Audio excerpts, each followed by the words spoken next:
Hey everybody, welcome to Dale's Pereira's World.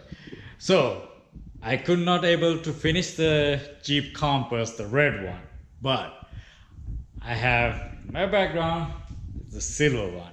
I already finished this, I posted, it's not that hard biting. Anyway, I already sold the white journey, the black top.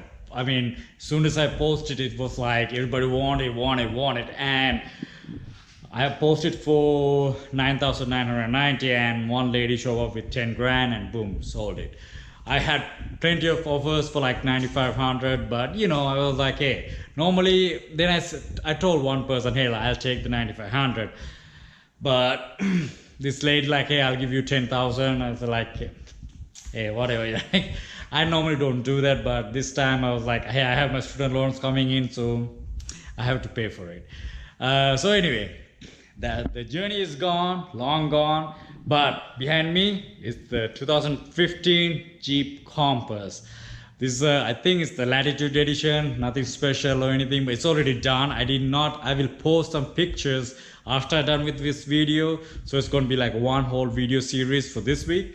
The condition that when I bought it after the accident, like before the accident, in the auction pictures I already download them. I'll post them just after I take you guys to around the Compass and show its features and everything. Anyway, so let's go check it out.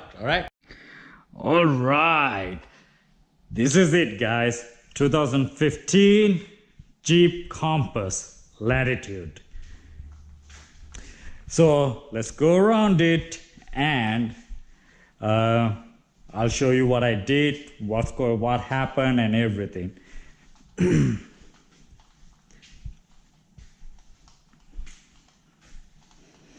I know I should have done this outside where there's bright and sunny. I have LED lights, they're doing something, but they're doing okay, but I wish I have more lights. Alright, so let's talk about how I got it. So literally this whole side was perfectly fine. The front end was perfectly fine. It came with alloy wheel, silver color. I paint them black. A lot of people show how to paint the rims black, but I have painted some wheels by this and wash it like a couple of times, so I can't say like it'll last for 2-3 years, but so far there's no chipping and everything. So we'll talk about it later more. So what I did was I put this decal because I want to make it like a Trailhawk, the Jeep Cherokee Trailhawk. And tell you the truth, guys, I really love this front end. It's really look good. They really did a really good job on the front end. It's so modern, it's modern looking, and the whole front end mean aggressive look. But this is the side I don't like about the Jeep Compass. See, all this area up to here is fine, right on this quarter panel, and bang, this section, it does not look good. It doesn't look flowing. It just come all the way really nice and book.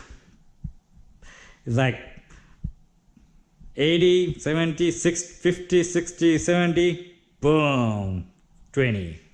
Like this, they should have done something for the rear end, especially this being 2015. So let's talk about the wheels.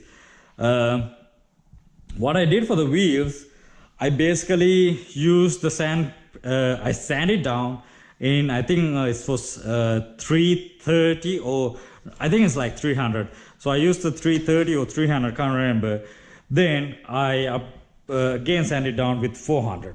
So if you're painting wheels, so I'll give you a close look around that side because there's like more, you have more lighting. So if you want to paint, like, it's really glossy, but it's a little bit dusty here, so you can't really see the glossiness about this. So the key to paint the wheels correctly is to preparation. I sand it down, I clean it, I use the rubbing alcohol to wipe it down and everything. And also after I lay the first coat, I use a heat gun to dry it off. Because then I use another layer, like layer by layer, like a small dusty layers. I did like 3 or 4 small layers.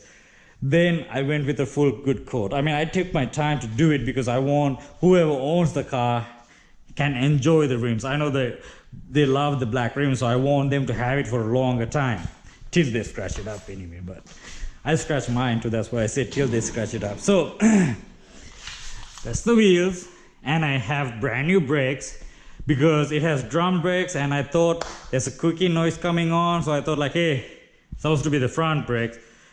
Then bang, I told my mechanic, hey, change the front brakes. So he did change the front brakes, and the squeaking noise still coming, and he's like, hey, it's not your front brake, it's your rear brake. I was like, you should have told me earlier.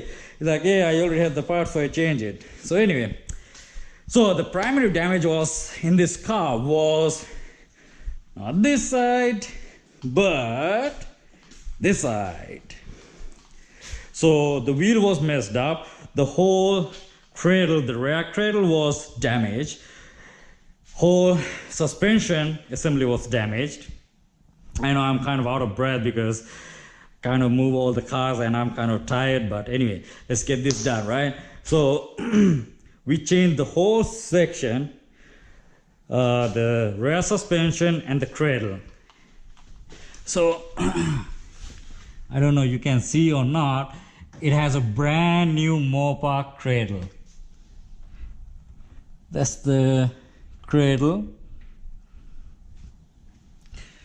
And so I bought on eBay. I found one of these guys. He said like he used to work in the dealership, Dodge dealership, and he has a lot of parts. I said like, hey, do you have a cradle? He's like, oh yeah, I have the one last cradle. So I think I bought the whole the rear cradle for like $100 or something. I was like, brand new, like has all the tags and everything. And I got the rear spindle from a salvage yard. I think the mileage was like 50,000-60,000, the same mileage as this. So like I said before, or when you're buying parts, always make sure you check the mileage on the parts of the car, actually the donor cars, because if it has less miles, that means most likely you will get good parts. If it has more miles, yeah, you know, you probably have to use the bushings and everything. So anyway, so we changed the whole rear cradle, rear suspension, and also the rear door. So always dark here. Let's use my phone to see it inside. I mean, nothing special about it, just a plain Jane SUV. So we changed the door. There was a minor damage on the pillar too. So right here, he fixed it pretty good.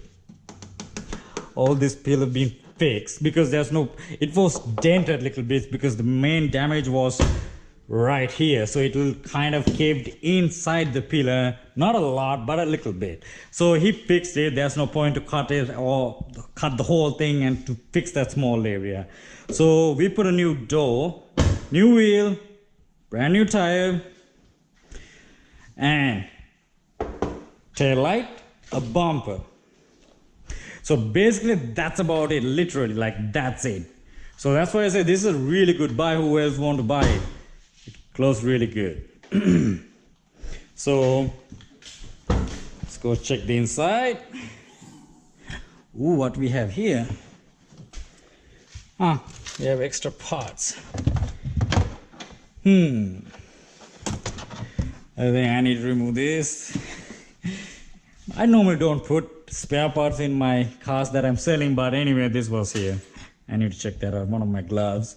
So even this is a small SUV, you can put down this and voila, you can have the whole cabin space. You can use the whole cabin space.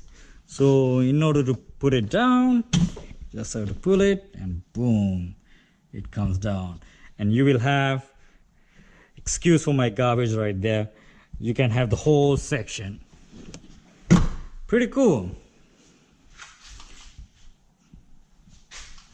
And close good.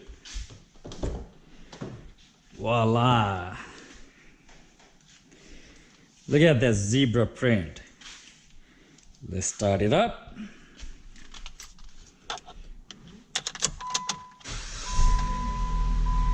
It does have an aftermarket radio.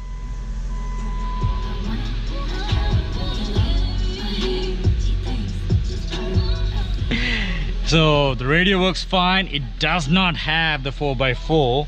I wish it did. That would be a really good selling point. But for what it's worth, it's a pretty good SUV. So that's the interior. Yeah, like I said, there's nothing special or anything. It's just if somebody wants to drive around, I mean, it's a good community car. Commuter car, sorry, community car, what I'm talking about. So anyway, let's look at the power plant. So it has the 2.0 4-cylinder engine. Of course, the engine is really clean inside and out. I do not pressure wash this. I literally kind of hand wash it by like like a washer and a non-pressurized water using, because I know I have seen so much people using pressure washers and messing their engines up. So I do not use that. Like you can clear, if you look closely, you can clearly see there's like a little bit of dust and everything. I mean, that's fine, you know. Engine's supposed to be dirty, not like really dirty, because when I got this, it was super dirty. But I clean as much as I can, not to harm in the engine. But it looks good, okay, not really good, but okay condition. So, and you have to have the Jeep logo. Boom. So, anyway. So this is the Compass 2015 Jeep Compass, and hopefully I can sell this guy soon. And this is I think the one that I got is from a higher trim level, high altitude or something. So you can see this is the painter's finish and this is the other cheap version. But it has a roof rack. Kind of practical, or most likely for looks, I guess. You can't literally hang anything. You have a mounting points right there, but I don't know who's gonna use them, because it's basically sitting on your roof, which probably not gonna be strong structure. So anyway, this is the 2015 Jeep Compass. I sold the journey so fast. Normally I sell my cars really fast. This guy, I thought I will sell it fast. I should have got because I think I'm posting it for 9,300 and it's 2015, has 60,500 miles. The KBB value is like around 11 or 12 or something. So I posted for 93. One lady offered me 8,000. I should have took that money. I was like, oh, I'll wait. Yeah, now I should have taken, because I probably making my money and everything. But anyway, lesson learned. And it was a big relief for me to sell the journey. Now I also bought another car today, and I will do a video on that really soon. And the next video, hopefully I can finish the red Jeep Compass. Then I'll do this kind of a video. So end of this clip, I will post all the pictures of the damage. The passenger side rear quarter panel area damage. It's basically suspensional damages, nothing body, like least amount of kind of body damage if you consider the door. But anyway, so this is the car. I hope you guys enjoy this video. Let me know, comment below, subscribe if you guys like it. So let me know what you guys think. I'll see you guys on the next video with the Jeep Compass 2015 with 4x4, the maroon red color one. Alright, I'll see you guys next time. Thank you.